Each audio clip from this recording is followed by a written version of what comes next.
dalamnya banyak sekali permasalahan-permasalahan yang sedang terjadi. Maka dari itu, saya akan mendatangkan narasumber yang luar biasa sekali. Beliau seorang mahasiswi dari jurusan Ilmu Falak Fakultas Syariah. Tema yang akan kita bahas yaitu kontribusi mahasiswa dalam polemik negara. Nah, teman-teman, ini dia narasumber kita kali ini. Sebelumnya kita kenalan dulu yuk. Halo Teh Windy. Halo Teh Amna. Halo sobat mahasiswa. Nah, sebelum kita membahas topik kita kali ini, sebelumnya aku mau bacain CV untuk pemateri kita kali ini. Beliau bernama lengkap Windy Diasa Fitri, lahir di Subang.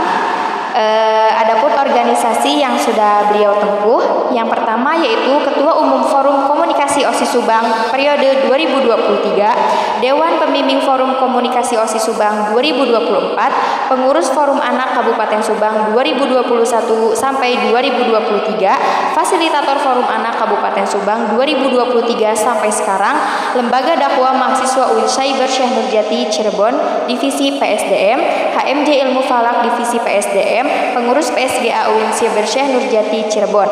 Adapun perlombaan prestasi yang sudah beliau lakukan, yang pertama yaitu juara 1 lomba dakwah, yang kedua juara 2 lomba orasi, yang ketiga juara 2 lomba video A Day in My Life, dan yang keempat yaitu sebagai duta favorit Fakultas Syariah 2024.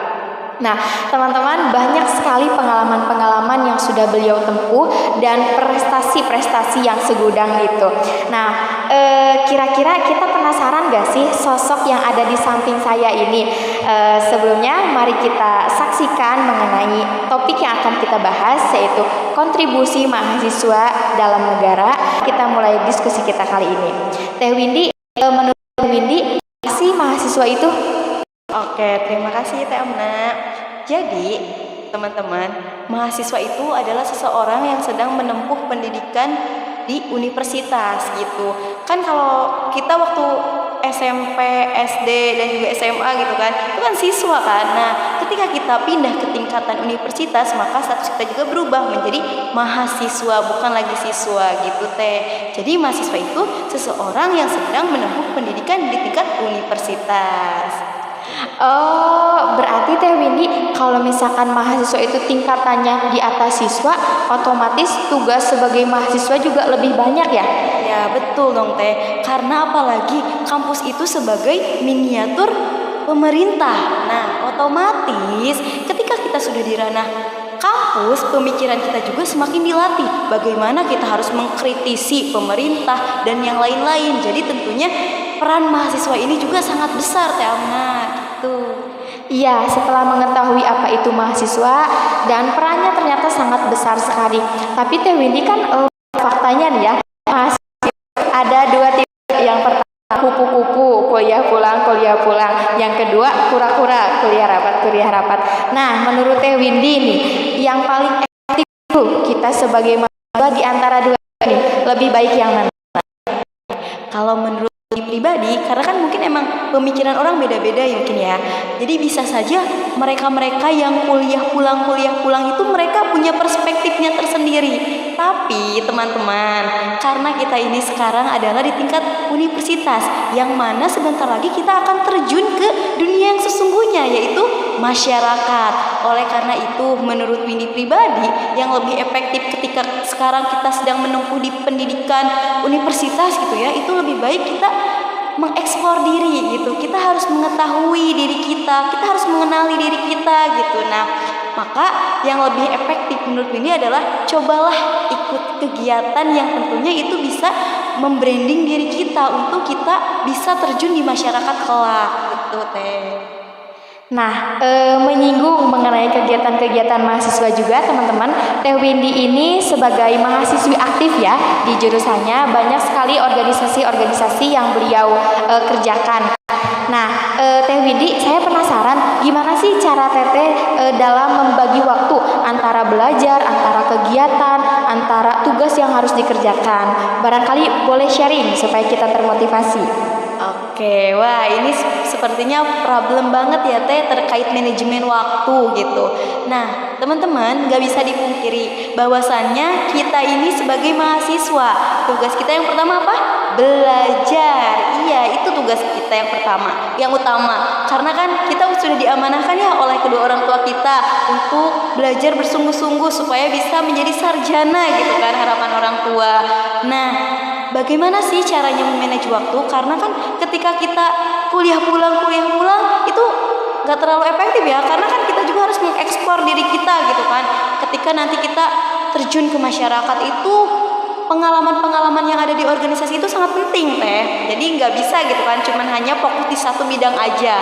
Nah, gimana sih caranya? Caranya itu dengan cara, kalau versi Windy ya, tentunya kita jangan melupakan tugas kita yang pertama tadi ya, belajar. Nah, yang kedua, kalau Windy seperti ini. Misalkan sekarang ada waktu luang. Nah, biasanya kan kita waktu-waktu udah aku males gitu kan, scroll aja gitu. Nah, kita nggak boleh seperti itu. Boleh sih kita males-malesan, tapi tahu waktu dan kapasitasnya gitu kan. Ketika misalkan sekarang kita malas-malasan hari ini, besok kita harus lari gitu.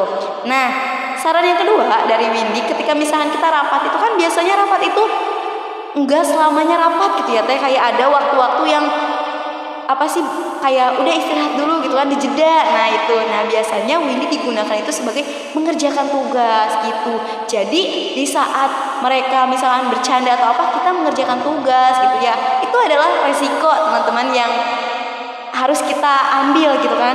Jadi ketika misalkan kita ingin fokus di dua tempat, di dua bidang gitu ya, kita juga harus mampu meluangkan kita dengan sebanyak mungkin, harus ekstra gitu. Jadi ya pokoknya manage waktu dari ini kita harus tahu gitu kan, mana nih yang memang yang paling penting gitu harus kita kerjakan. Terus juga kita itu harus mengerti gitu teh. Mengerti apa? Mengerti kitanya tahu gitu sekarang jam segini sampai jam segini. Sebenarnya konsep manage waktu itu kurang bener ya teh kalau menurut ini ya. Yang harus dipakai adalah manage diri teh. Iya. Kenapa? Karena ketika kita telah memanage diri kita, kita tahu jam segini harusnya kita ngapain, jam segini harusnya kita ngapain gitu. Memang pertama agak sulit ya teh, tapi insya Allah kalau misalkan kita konsisten gitu, itu manage diri kita itu sudah terbentuk dan insya Allah semuanya akan mengalir seperti air gitu teh. Nah, teman-teman ternyata sudah tahu gitu ya bahwa konsepnya itu bukanlah memanage waktu, tetapi memanage diri. Nah, itu dia tips-tips dalam memanage diri ya, supaya kita bisa aktif di berbagai kegiatan dan tentunya tidak melupakan belajar. Nah, tapi nih ya Teh Windy, kenapa sih Teh Windy memilih untuk aktif di kegiatan-kegiatan kampus? Kenapa nggak berleha-leha aja gitu? Aduh, ini Gen Z banget gitu ya, Gen Z banget ya. Seperti ini Teh Amna, seperti yang tadi sudah Windy sampaikan ya, bahwasannya kita ini berada di ranah mahasiswa gitu ya, tingkatan yang sudah tinggi, yang mana sebentar lagi kita bakalan terjun ke masyarakat. Di masyarakat itu Teh Amna, sesungguhnya bukan cuman teori aja yang dipraktikkan, tapi juga pengalamannya gitu, pengalaman yang tentunya di kelas gak bisa kita dapatkan di organisasi. Jadi untuk sekarang, karena kita ini sebagai generasi penerus bangsa ya, kita ini dibutuhkan gitu oleh negara gitu kan. Jadi memilih untuk berleha-leha menurut ini itu keputusan yang sangat salah gitu ya. Jadi karena kita ini sebentar lagi akan menjadi penerus bangsa gitu kan, bangsa ini membutuhkan orang-orang yang sangat produktif gitu kan. Bagaimana bangsa ini mau maju gitu ya, kalau misalkan generasinya aja seperti ini, generasinya malah berleha-leha. Bangsa Indonesia ini tentunya untuk mencapai Indonesia emas itu memerlukan kita-kita yang produktif gitu. Jadi ya motivasi Windy untuk aktif gitu, lebih memilih aktif ya karena itu tadi, kita ini adalah calon-calon generasi penerus bangsa yang tentunya tugas ini menjadi tugas kita bersama gitu. Bukan hanya tugas sekarang para yang telah berjuang gitu teh, kayak pahlawan-pahlawan yang telah berjuang gitu ya. Kalau misalkan kita mengandalkan itu saja, mau dibawa kemana bangsa Indonesia gitu. Sebelumnya Teh Windy, aku tersentuh sekali ya mendengar kata-kata Teh Windy ini, sangat termotivasi sekali karena memang betul sekali ini bangsa ini mau dibawa kemana gitu, karena banyak sekali permasalahan-permasalahan yang sedang terjadi. Nah, kita tanya lagi yuk, bagaimana sih tips dan triknya supaya kita menjadi mahasiswa yang berpengaruh untuk negara?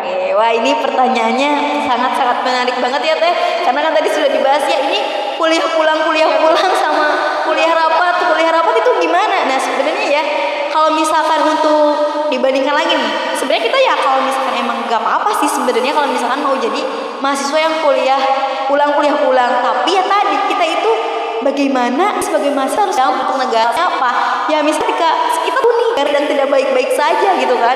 Nah karena kita ini sebagai masyarakat, sebagai warga negara Indonesia harus menyuarakan, karena ya menyuarakan itu bukan hanya kita langsung gitu kan. Sebenarnya kalau kita demo itu baik gak sih gitu kan, sebenarnya misalnya demo itu karena adanya ketidakadilan oleh negara gitu kan.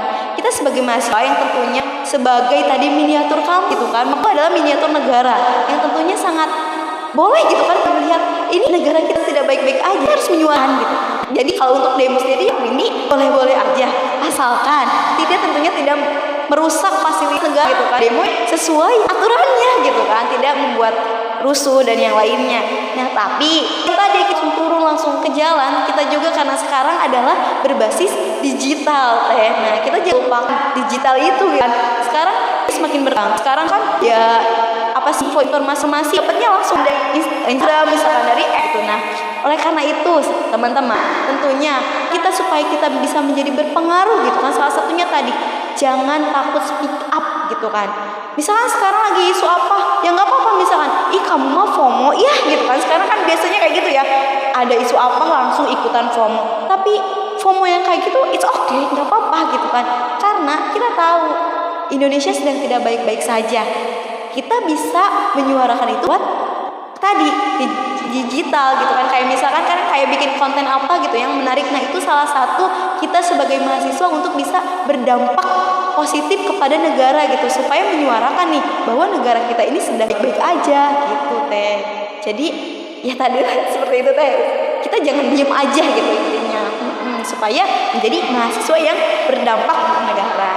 Berarti nih Teh Windy, kontribusi kita sebagai mahasiswa ini banyak sekali ya untuknya. Banyak banget teh. Tadi salah satunya yang tadi ya, kita harus berani speak up gitu kan. Terus juga kita tuh kan tadi ya sebagai miniatur kampus gitu ya, kita melihat apabila ada perintah yang sekarang ternyata nggak belok, lagi belok gitu kan, terus mengkritik gitu, gitu. Iya teman-teman, berarti ini ya setelah kita diskusi mengenai isu tersebut, kita itu mahasiswa tidak diam saja karena memiliki peran yang sangat penting seperti yang tadi dikatakan bahwa mahasiswa ini miniatur masyarakat. Nah sobat mahasiswa, itulah dia cuplikan video-video yang sudah Teh Windy berikan atau Teh Windy kontribusikan untuk negara kita kali ini. Sebelumnya kami ucapkan banyak sekali terima kasih atas waktunya sudah meluangkan dan juga sudah berbagi sedikit banyak sekali ilmu yang kita dapatkan dan motivasi-motivasinya. Nah Teh Windy boleh dong kasih motivasinya buat para mahasiswa yang belum tersadarkan supaya dia bisa berperan penting untuk negara kita kali ini, boleh? Oke, terima kasih juga Teh Amna ya untuk kesempatannya. Baik, untuk teman-teman yang ada dimanapun sekarang, Windy cuma mau pesen, yuk bangkit yuk semangat, karena kita adalah agen perubahan, kita adalah generasi yang dibutuhkan bangsa. Mau di mana, mau dibawa kemana bangsa kita kalau generasinya terus seperti ini? Sebentar lagi kita akan memasuki 2045 yang katanya Indonesia akan menjadi Indonesia emas. Tapi kalau melihat generasi-generasinya seperti ini, apakah Indonesia akan menjadi emas atau cemas? Nah, oleh karena itu teman-teman, yuk semuanya bangkit, berani speak up. Karena kita melihat kondisi Indonesia sekarang yang sedang tidak baik-baik saja. Indonesia memerlukan kita, orang-orang yang tentunya sangat peduli untuk Indonesia. Oleh karena itu, teman-teman semua, yuk bangkit, yuk berubah untuk Indonesia emas 2045. Iya, Masya Allah, motivasinya sangat menggugah selera sekali ya teman-teman. Kita sebagai mahasiswa harus bangkit. Oke, untuk terakhir nih Teh Windy, supaya kita semua semangat, kita salam mahasiswa dulu yuk. Kalau aku bilang salam mahasiswa, nanti jawab salam ya. 1, 2, 3. Salam mahasiswa, salam. Salam perubahan, salam.